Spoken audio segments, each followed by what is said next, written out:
warahmatullahi wabarakatuh. Kami dari kelompok 4 dan 9 akan Menjelaskan perbedaan adat antara Bali dan Surabaya. ikutin terus ya kawan-kawan. Surabaya. I'm so mature, I'm so mature. I got me a therapist to tell me there's other men I ain't doing one night, I just want you. And if I can't have you, no one should. I might do my best, not the best idea. 'Cause new girlfriend's next, how I get here. I might kill my past, I still let them go. Rather be in jail than alone. Bali, Indonesia.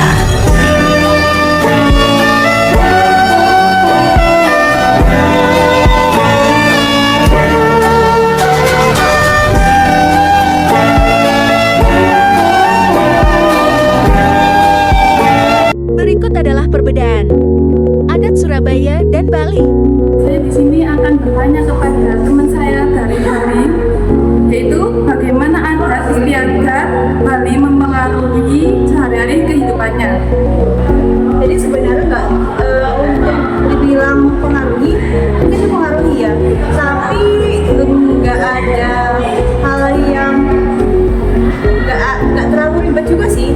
Dan juga karena kita udah terbiasa ya di Bali, kayak ada waktu-waktu di mana mereka harus sembahyang, kayak kalau misalkan pada jam 6, jam 12 itu tuh pasti ada kayak perisan dia gitu, itu biasa aja. Terus kalau misalkan lagi ada acara-acara adat, kita juga biasa aja dan saling toleransi aja. Semuanya bisa berjalan sesuai dengan keadaan dan ketentuan yang sudah ditetapkan. Pertanyaan selanjutnya, bagaimana adat Bali beradaptasi dengan modernitas dan perubahan zaman? Adat Bali itu bagus banget ya, kayak Bali itu tidak menghilangkan tradisi lokalnya tapi tetap mengikuti perubahan zaman. Untuk nilai-nilai adatnya itu sama sekali nggak berubah, tapi kalau semakin kesini itu semakin mengikuti perkembangan zaman.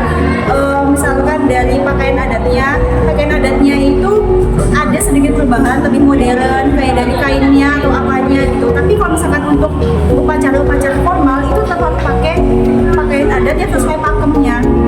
Dan juga kan semakin kesini itu pasti banyak banget yang pendatang-pendatang yang ada di Bali. Dan itu kan termasuk perkembangan zaman ya. Dan itu sama sekali gak masalah. Semua bisa ditampung tanpa senggol sana sini gitu. Selanjutnya, bagaimana generasi muda di Bali menjaga dan meneruskan tradisi yang ada dari para leluhurnya? Mungkin karena di Bali itu banyak upacara ya, banyak acara-acara di mana mengharuskan seluruh keluarga itu ikut berpartisipasi. Jadi dari kecil anak-anak di Bali itu udah terbiasa dengan tradisi-tradisi tersebut. Jadi itu sepertinya tidak akan pernah hilang ya. Dan juga orang tua itu juga selalu menekankan kepada anak-anaknya untuk tidak lupa dengan Bali mereka. Apa perbedaan utama adat istiadat yang ada di Bali dengan tradisi adat yang ada di daerah Surabaya?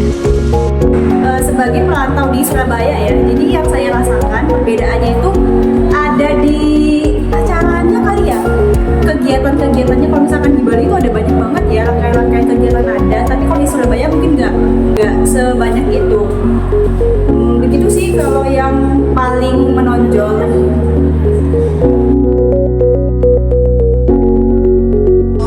Perbedaan Surabaya, kalau di Surabaya itu menggunakan sistem RT dan RW setiap kelurahan. Kalau di Bali itu nggak pakai RT RW sih, tapi lebih pakai banjar, namanya itu banjar. Kenapa kok ada banjar? Apalagi banjar adat ya, karena kan di Bali itu adat, kegiatan adatnya itu ada banyak. Jadi butuh pengurusan yang mengurus itu semua, biar nggak semuanya itu di pemerintahnya gitu.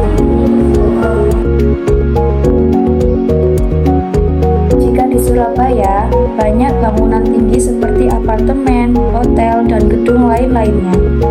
Kalau untuk masalah gedung tinggi itu di Bali itu nggak boleh ya, jadi ada aturannya gitu. Biasanya yang dijadiin patokan itu pohon kelapa, jadi nggak boleh melebihin pohon kelapa, soalnya takutnya menyaingi tempat-tempat agung yang ada di Bali dan seakan tidak menghormati dewa gitu. misalkan gedung-gedung di Bali itu tinggi